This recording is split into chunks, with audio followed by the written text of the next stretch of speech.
And apart from, along with compliance, as you can see, there is another accompaniment which we call accreditation.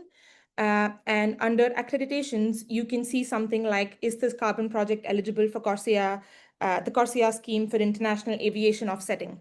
And like I said before, CORSIA, unlike the California or Washington schemes, there is no readily available list that is publicly available that will tell you which list of carbon projects could be CORSIA eligible. So this is something that has come out of a lot of in-house assessment of multiple different factors, because for CORSIA, there is the International Civil Aviation Organization that defines eligibility criteria, and they operate at multiple levels. There are exclusions based on methodologies, based on project types, based on carbon standards, based on when a project started its crediting period. So based on all of this data, we have brought to you essentially all this condensed into one column that just gives you a tick mark and says, is this CORSIA first phase eligible or not? But a very important caveat to make here is CORSIA first phase eligibility depends on a carbon credit having authorization and corresponding adjustment under Article 6.2 of the Paris Agreement. This kind of relates back to the Article 6 readiness that Divya just presented, which is why all of our CORSIA mapping comes with a little asterisk at the end. And if you hover over it, you can see exactly what the conditions are based on which this would be CORSIA first phase eligible. And the two key conditions, of course, are letters of authorization and corresponding adjustments.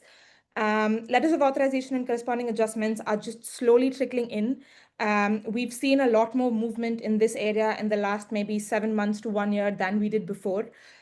So to respond to that growing trend, we have also now introduced a column for LOA uses and vintages. By introduced, I mean this is all of 3 days old. So this is also something that we're building and scaling as I speak. And the idea of having this column right next to the accreditation column is for a buyer that's looking for a credit that's really close to being fully CORSIA eligible. So you can scroll here and, for example, I am at a Laos water purifier project that is CORSIA first phase eligible. It has a letter of authorization that has covered CORSIA as an eligible use case. And this will tell you that this project, if you're someone looking for a CORSIA eligible credit, this project is a great opportunity for you to pursue. Similarly, there are 2 more projects, cookstoves projects here that you can see that are both eligible CORSIA for CORSIA first phase, conditional on LOAs, and that already have LOAs. We have not seen too many corresponding adjustments being reported yet.